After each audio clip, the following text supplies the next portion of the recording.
Induksi matematika. Nah, pembuktian induksi matematika. Sebenarnya, di sini kamu hanya membuktikan apakah kalimat matematika tersebut itu benar atau salah. Nah, bagaimana caranya membuktikan bahwa kalimat tersebut itu benar? Nah, ada dua langkah, ya. Yang pertama, kamu harus menunjukkan bahwa sebuah rumus, ya. Nanti di setiap soal ditulis SN-nya, ya. Nah, kamu menunjukkan rumus SN tersebut benar kalau N-nya ini sama dengan 1. Ya, itu langkah pertama. Kalau langkah pertama saja sudah betul, maka kamu lanjut ke langkah yang kedua. Ya, yang pertama itu N-nya diganti 1.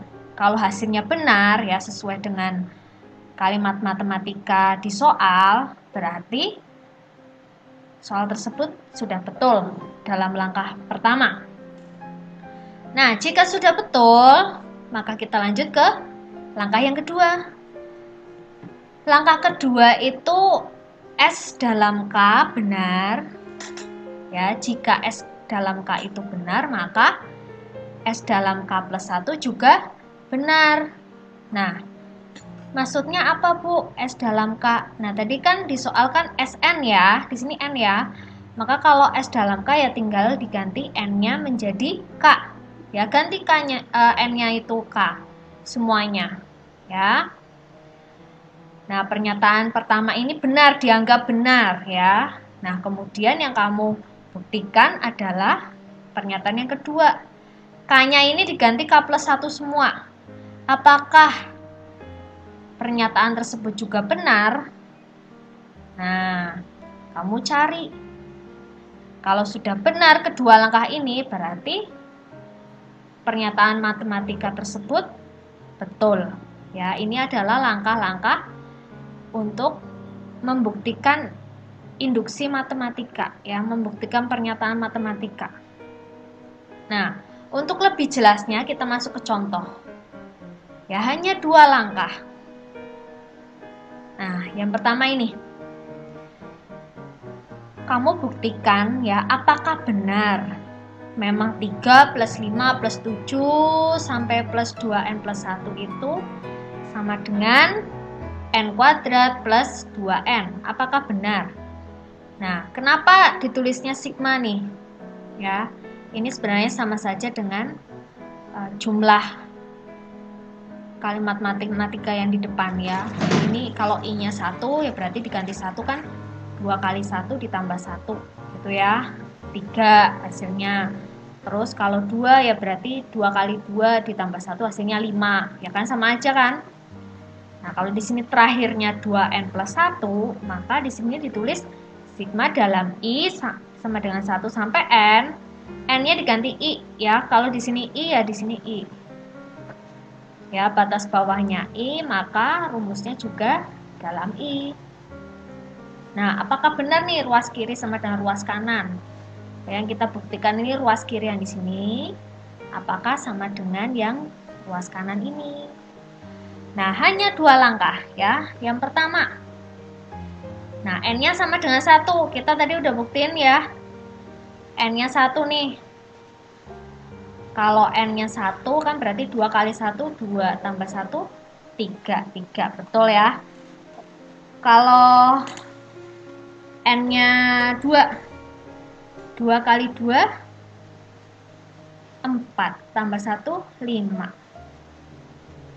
Nah, terus kalau N-nya 3, 2 kali 3, 6. 6 tambah 1, 7. Gitu ya. Nah, jadi rumus SN benar untuk N sama dengan 1. Atau S1 sama dengan 3 ya. Benar, bernilai benar. Ini jadinya harus ditulis ya, persis seperti ini. Yaitu untuk langkah 1N1, ya berarti N-nya diganti 1. Nah, suku pertama 3. Nah, kemudian langkah yang kedua. Jika S dalam K benar, maka S dalam K plus 1 juga betul, gitu kan? Nah, sekarang ini, misal Sn itu benar untuk N sama dengan K, maka diperoleh, nah tadi N-nya diganti K semua nih, ini K, ini tetap I ya, ini juga K. Nah, ini dianggapnya benar. Ya, maka S dengan N-nya itu K plus 1 juga harus benar. Nah, pernyataan yang kedua ini yang perlu kita buktikan. Ini anggapannya benar nih yang atas, ya. Jadi kalau K plus 1, ya, ini kan K ya, diganti K plus 1. Kamu ingat sifat ketujuh. Ya, sifat ketujuh dari notasi sigma.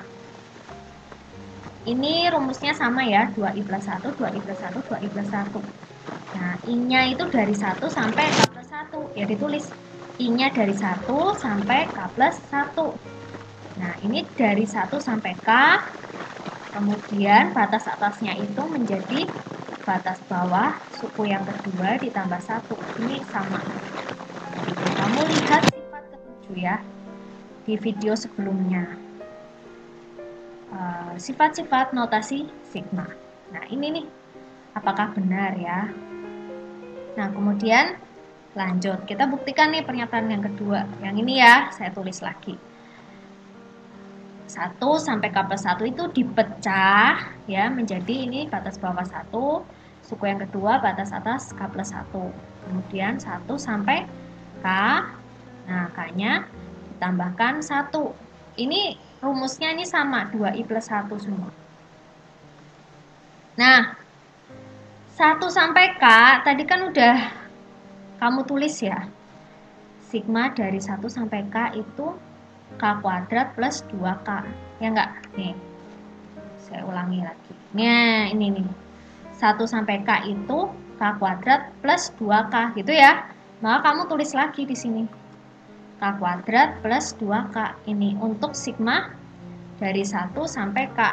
Nah, kemudian ditambah. Ini kan dari K plus 1 sampai K plus 1. Berarti I-nya itu diganti K plus 1. Nah, di sini I-nya itu diganti I-nya K plus 1. Ya, ditambah 1. Mengikuti saja. 2 kali I, I-nya diganti K plus 1. Karena di sini batas bawah dan batas atas itu sama. Ya udah, diganti aja I-nya menjadi K plus 1. Kemudian apa? Kamu hitung. Kamu kali-kali. 2 kali K, 2 kali 1 ditambah 1. Nah, seperti ini. Akhirnya kamu dapat apa nih? K plus 1 kuadrat ya ditambah 2 kali K plus 1. Nah, Bu, plus 1-nya tadi di mana ya? Nah, kita pindah ke depan. Kenapa kita pindah ke depan? Nah, kita cari cara agar kita mendapat K plus 1 kuadrat ditambah 2 kali K plus 1. Kenapa? Nah, sebelumnya kan kita mendapat ini nih. Ini saya ulangi ya. Nah, ini nih. Kalau 1 sampai K berarti di sini kan K kuadrat plus 2K gitu ya. Nah, kalau misalnya 1 sampai K plus 1 berarti di sini juga diganti K plus 1 kuadrat ditambah 2 dikali K plus 1. K-nya diganti K plus 1 semua. Nah, itu yang harus kita cari. Ya. Nah, sampai sini, oh dapat. Kita dapat K plus 1 kuadrat ditambah 2 kali K plus 1. Nah, jadi terbukti dong. Kalau batas bawahnya 1, batas atasnya K plus 1, hasilnya K plus 1 kuadrat ditambah 2 kali K plus 1. Ya, itu pernyataan yang kedua yang perlu kita buktikan. Sampai di sini jelas? Oke. Jadi kesimpulannya adalah, jangan lupa ditulis ya, ini batas bawah sama batas atasnya ditulis yang betul ya, yang seperti ini. Nah, jadi disimpulkan bahwa sigma dari batas bawah 1 sampai N dengan 2i plus 1 itu sama dengan N kuadrat plus 2N. Berlaku bagi semua N bilangan asli. Jadi kesimpulannya itu yang dari soal ditulis kembali. Jangan lupa ya. Setiap langkah harus ada jadi dan kesimpulan.